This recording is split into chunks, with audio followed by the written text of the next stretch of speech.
প্ৰদেশ কংগ্ৰেছত বিসম্বাদ সভাপতি ভূপেন বৰাৰ বিৰুদ্ধে কোন এইসকল জ্যেষ্ঠ নেতা ভূপেন বৰাৰ সলনি গৌৰৱ গগৈক সভাপতিৰ দায়িত্ব দিয়াৰ পোষকতা ৰাষ্ট্ৰীয় সংবাদ মাধ্যমৰ বাতৰি মতে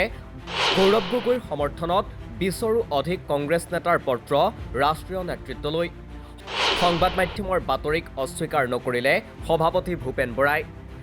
শীঘ্ৰেই ভূপেন বৰাক আঁতৰাই সভাপতিৰ আসনত বহিব নেকি গৌৰৱ গগৈ ইকনমিক টাইমছৰ বাতৰিৰ পাছতেই ধুমুহা প্ৰদেশ কংগ্ৰেছত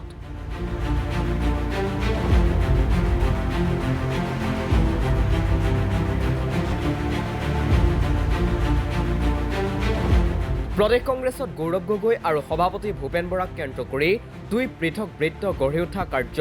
এক প্ৰকাৰে পৰিস্ফুট হৈ পৰিছে সততে ভূপেন বৰাক আঁতৰাই প্ৰদেশ কংগ্ৰেছৰ সভাপতিৰ চকীত গৌৰৱ গগৈ বহিব নেকি বুলি প্ৰায়ে চৰ্চা হৈ আহিছে ভূপেন বৰাৰ ঠাইত গৌৰৱ গগৈক সভাপতি পাতিবলৈ একাংশ কংগ্ৰেছী উত্ৰাৱল হৈ থকা বুলিও বিভিন্ন সময়ত চৰ্চা চলি আহিছে তেনে অভিযোগ অথবা চৰ্চাক ভূপেন বৰা অথবা গৌৰৱ গগৈয়ে মুকলিকৈ নস্যাৎ কৰি আহিলেও এইবাৰ এখন পৃথক ছবি পৰিলক্ষিত হৈছে কংগ্ৰেছ এটা ৰাষ্ট্ৰীয় দল আৰু আমাৰ মূল নেতা মাল্লিকাৰ্জুন খাৰ্গে ডাঙৰীয়া ৰাহুল গান্ধী ডাঙৰীয়া দিল্লীত থাকে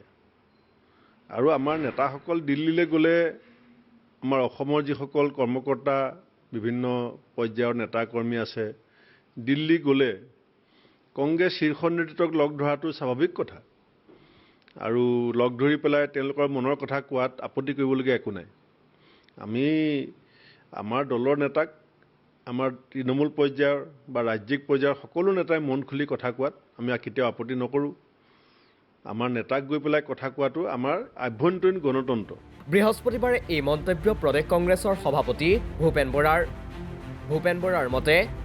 কংগ্ৰেছত এতিয়া ৩৩ লাখ সক্ৰিয় কৰ্মী আছে সকলোৱে ভূপেন বৰাক ভাল নাপাবও পাৰে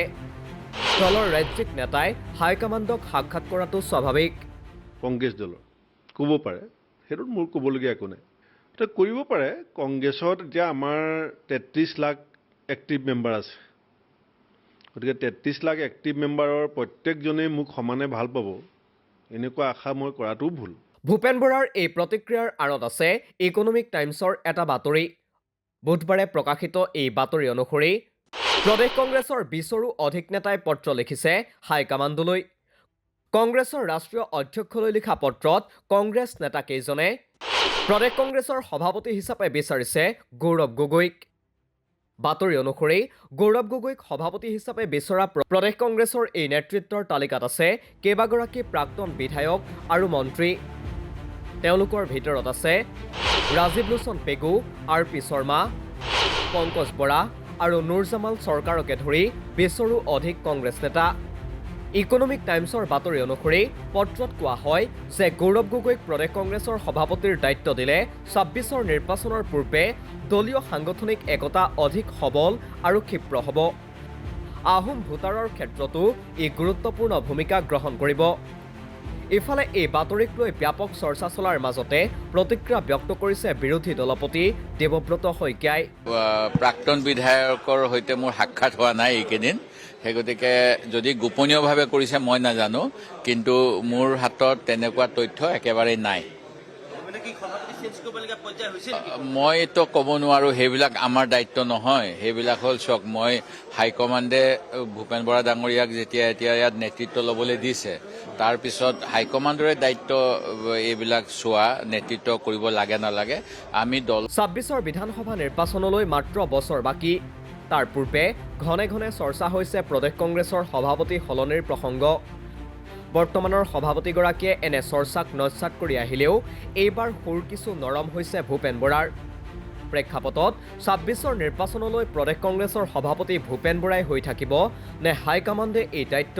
গৌৰৱ গগৈৰ হাতত অৰ্পণ কৰিব তাকে লৈ ৰাজ্যৰ ৰাজনীতিত সৰব চৰ্চা আৰম্ভ হৈছে